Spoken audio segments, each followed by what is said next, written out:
Breaking news చూస్తున్నారు. Japan Philippines లో మహాప్రళయం రాబోతుందా?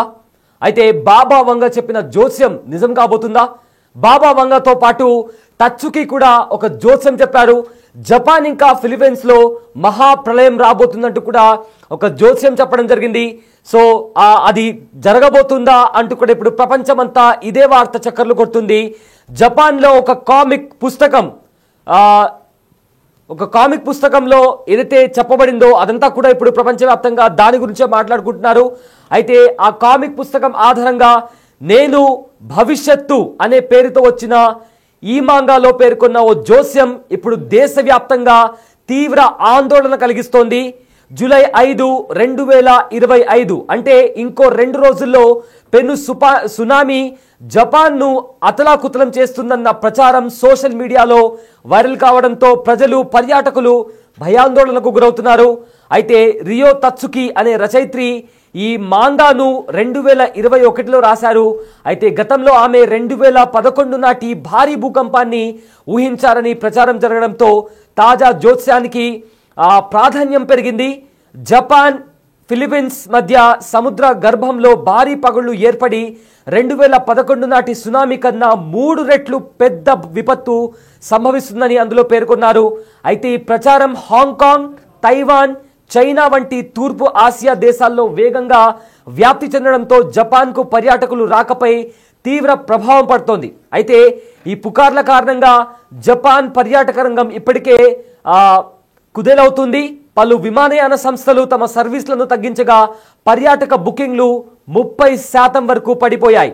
ముఖ్యంగా కొన్ని ప్రాంతాల్లో అయితే హాంకాంగ్ నుంచి వచ్చే బుకింగ్లు ఏకంగా 50% తగ్గాయి. ఈ పుకార్ల వల్ల జపాన్ ఆర్థిక వ్యవస్థకు సుమారు 560 బిలియన్ల యోన్లు అంటే దాదాపు $3.9 బిలియన్ల నష్టం వాటిల్లే ప్రమాదం ఉందని నమూరా రీసెర్చ్ ఇన్స్టిట్యూట్ నిపుణులు అంచనా వేస్తున్నారు.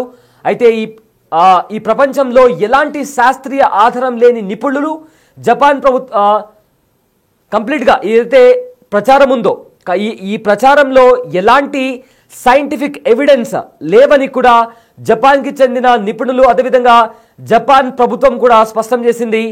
భూకంపాలను ఖచ్చితంగా అంచనా వేయడం అసాధ్యమని జపాన్ వాతావరణ సంస్థ తేల్చి చెప్పింది. ఇలాంటి ఆధారాలు లేని పుకార్లు పర్యాటకాన్ని దెబ్బతీయడం తీవ్రమైన సమస్య అని మియాగి ప్రావిన్స్ గవర్నర్ యోషోహిరో మరోయ్ ఆందోళన వ్యక్తం చేశారు. అయితే మరోవైపు ఈ మాంగా రచయిత్రి రియో తత్సుకి సైతం ప్రజలందరూ కూడా ఆందోళన చెందొద్దని కూడా ఆవిడ అంటున్నారు. అయితే కంప్లీట్గా కూడా ఎవరైతే నిపుణులు ఉన్నారో ఆ నిపుణుల మాటలను కూడా విశ్వసించాలని కోరారు. అయినప్పటికీ కూడా సోషల్ మీడియాలో పుకార్ల ప్రభావం కొనసాగుతూనే ఉంది. అయితే బిగ్ టీవీ స్క్రీన్ పైన బాబా మాంగా ఫోటో మీరు చూస్తున్నారు. అదేవిధంగా పైన ఉన్న ఫ్రేమ్లో రియో తత్సుకి ఫోటోని కూడా చూస్తున్నారు.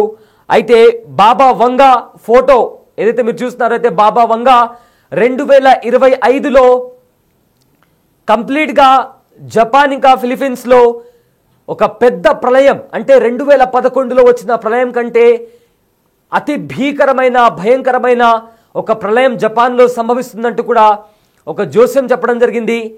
అయితే దాన్ని తత్సుకి కూడా ఒక కార్టూన్ ద్వారా, ఒక కామిక్ ద్వారా కూడా దాన్ని రాయడం జరిగింది. అయితే దీనికి సంబంధించి ఇప్పుడు ప్రజెంట్ సోషల్ మీడియాలో ఇదే వార్తలు చక్కర్లు కొడుతున్నాయి. సో దీంతో జపాన్ పర్యాటకం పైన కూడా తీవ్ర ప్రభావం చూపిస్తుంది. ఇప్పటికే ఏకంగా దాదాపు $3.9 బిలియన్ల నష్టం వాటిల్లే ప్రమాదం ఉందని కూడా నొమూరా రీసెర్చ్ ఇన్స్టిట్యూట్ నిపుణులు కూడా అంచనా వేస్తున్నారు. బిగ్ టీవీ స్క్రీన్ పైన బాబా వంగ అదేవిధంగా తత్సుకి వీళ్ళిద్దరి ఫోటోస్ మనం చూస్తున్నాము. వీళ్ళిద్దరూ ఒక జోస్యం చెప్పారు. అయితే 2011లో కూడా ఇలాంటి ఒక జోస్యం చెప్పారు. సో దాంతో 2011లో కూడా సేమ్ అలానే జరిగింది. ఇప్పుడు కూడా వీళ్ళు చెప్పే జోస్యం 2025లో ఏదైతే ఆ పెద్ద ప్రళయం వస్తుంది అని వీళ్ళు ఏదైతే జోస్యం చెప్పారో 2011లో కూడా జరిగింది కాబట్టి 2025లో కూడా అది రిపీట్ అవుతుంది. జపాన్ అంతా కూడా అతలాకుతలం అయిపోతుందంటూ కూడా చాలా మంది దాన్ని నమ్మడమే కాకుండా సోషల్ మీడియాలో షేర్ చేస్తున్నారు. సో దీంతో జపాన్ పర్యాటకం పైన తీవ్ర ప్రభావాన్ని చూపిస్తోంది. సో చాలా మంది సోషల్ మీడియాలో దీనికి సంబంధించి కామెంట్ చేస్తున్నారు. ఖచ్చితంగా జపాన్లో అతిపెద్ద ప్రళయం రాబోతుంది అంటూ కూడా సోషల్ మీడియాలో పెద్ద ఎత్తున ప్రచారం జరుగుతోంది. సో ఈ ప్రచారం కారణంగా ఏకంగా $3.9 మిలియన్ల రెవెన్యూ జపాన్ నష్టపోయే ప్రమాదం ఉందని కూడా చాలా రీసెర్చ్ ఆర్గనైజేషన్స్ కూడా స్పష్టం చేస్తున్నాయి. అయితే ఇప్పటికే జపాన్ ప్రభుత్వం కూడా తమ సైడ్ నుంచి కూడా ఒక ప్రకటన వెల్లడించింది. ఆ ప్రకటనలో భూకంపాలను, సునామీలను మనము ముందుగానే పసిగట్టలేము. సో ఏదైతే పుకార్లు బయటకు వస్తున్నాయో ఆ పుకార్లలో ఎలాంటి సైంటిఫిక్ ఎవిడెన్స్ లేవు. ఇవన్నీ కేవలం పుకార్లు మాత్రమే, కేవలం ఇద్దరు వ్యక్తులు ఊహించి రాసిన కథనాలు మాత్రమే. సో దీన్ని ముందుగానే మనము ఊహించలేము అంటూ కూడా జపాన్ ప్రభుత్వం స్పందించింది. అయితే పర్యాటకులు కూడా ఎవరు భయపడకూడదంటూ కూడా జపాన్ ప్రభుత్వం ఈ మేరకు చెప్పడం జరిగింది. అండ్ ఆల్సో తత్సుకి కూడా దీనికి సంబంధించి కూడా ఒక మెసేజ్ అయితే ఇవ్వడం జరిగింది. ప్రజలు ఎవరు కూడా భయపడకండి, మీరు ప్రభుత్వం పైన విశ్వాసం పెట్టుకోండి.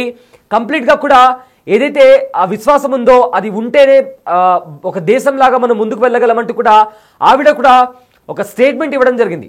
ఏది ఏమైనప్పటికీ కూడా పెద్ద సునామీ జపాన్ అదేవిధంగా ఫిలిప్పీన్స్ను అతలాకుతలం చేయబోతుందన్న వార్త ఇప్పుడు ప్రపంచవ్యాప్తంగా చక్కర్లు కొడుతుంది. ఒకవేళ ఆ ప్రళయం వస్తే గనక జపాన్ అంతా కూడా ప్రపంచ పటం నుంచి తుడుచుకోబెట్టుకోపోతుందన్న వార్తలు కూడా చక్కర్లు కొడుతున్నాయి. సో దీంతో ఆల్రెడీ జపాన్లో ఉన్న పర్యాటకులు కూడా భయపడుతున్నారు. అయితే మొత్తానికి ఇది జరుగుతుందా జరగదా అని పక్కన పెట్టే సాధారణంగా ఇలాంటి పుకార్లు ఇన్ జనరల్గా కూడా కొంతమంది చేస్తూ ఉంటారు. అయితే కొన్నిసార్లు వాళ్ళు చేస్తున్న నిజం అవుతాయి, కొన్నిసారి అవ్వకపోవచ్చు. బట్ ఏది ఏమైనప్పటికీ కూడా సైంటిఫికల్లీ నిజంగానే భూకంపాలు అదేవిధంగా సునామీ ఇలా న్యాచురల్ డిజాస్టర్స్ ఏవైతే ఉన్నాయో అవి ముందుగానే ఎవరు పసిగట్టలేరు. అంటే ఫలానా టైంకి ఫలానా తేదీకి వస్తుందని ఎవరు కూడా స్పష్టంగా చెప్పలేరు. ఫర్ ఎగ్జాంపుల్ నిజంగానే అలాంటిది రావచ్చు అనేది కూడా ఒక క్వశ్చన్ మార్క్ మనం రేస్ చేయొచ్చు. కానీ ఖచ్చితంగా ఏదైతే వీళ్ళు బాబా వంగ కానీ తత్సుకి కానీ చెప్తున్నారో జూలై 5, 2025 ఖచ్చితంగా ప్రళయం వస్తుంది అని వీళ్ళు ఏదైతే భవిష్యవాణి చెప్పారో అందులో ఎలాంటి వాస్తవం ఉండకపోవచ్చు. ఎందుకంటే నిజంగానే న్యాచురల్ డిజాస్టర్కి సంబంధించి కూడా ఖచ్చితంగా మనం ఎవరం కూడా అలాంటి శక్తి మనుషులకి ఎవరికి లేదు. సో ఇలాంటి వార్తలు వస్తున్న నేపథ్యంలో మనము అలాంటి పుకార్లను నమ్మాల్సిన అవసరం కూడా లేదు. ఎందుకంటే ఇవన్నీ కూడా వాళ్ళు భవిష్యవాణి అంటే ఒక జ్యోతిష్యం పరంగా లేదా వాళ్ళకున్న కాస్త అవగాహన కారణంగా వాళ్ళు అవి చెప్పి ఉండొచ్చు. కానీ వాస్తవానికి సైంటిఫిక్ ఎవిడెన్స్ అంటే సైంటిస్టుల పరంగా నుంచి ఎలాంటి ఎవిడెన్స్ కూడా లేదు. ఒకవేళ నిజంగానే సునామీ వచ్చినా కూడా లేదా నిజంగానే ఒక పెద్ద ప్రళయం వచ్చినా కూడా దాన్ని చాలా మంది సైంటిస్టులు చెప్తున్న వాళ్ళ వాదన ప్రకారం అది జస్ట్ ఒక కోఇన్సిడెన్స్, యాదృచ్ఛికం అయి ఉంటుంది తప్ప నిజంగానే వాళ్ళకి ఏదో శక్తులుండి వాళ్ళు నిజంగానే అది ముందుగానే ప్రెడిక్ట్ చేశారు అనేది కూడా ఎక్కడా ఉండదు. అది కూడా ఇప్పటికే జపాన్ ప్రభుత్వంతో పాటు చాలా మంది నిపుణులు కూడా ఇదే చెప్తున్నారు. సో ఎస్ జూలై 5న ఏం జరగబోతుందనే ఒక ఉత్కంఠ ఇప్పుడు ప్రపంచవ్యాప్తంగా నెలకొంది. సో ఫర్దర్గా సోషల్ మీడియాలో కూడా ఇలాంటి కామెంట్స్ ఇలాంటి పోస్ట్లే సోషల్ మీడియాలో కూడా చాలా ఎక్కువగా కనిపిస్తున్నాయి.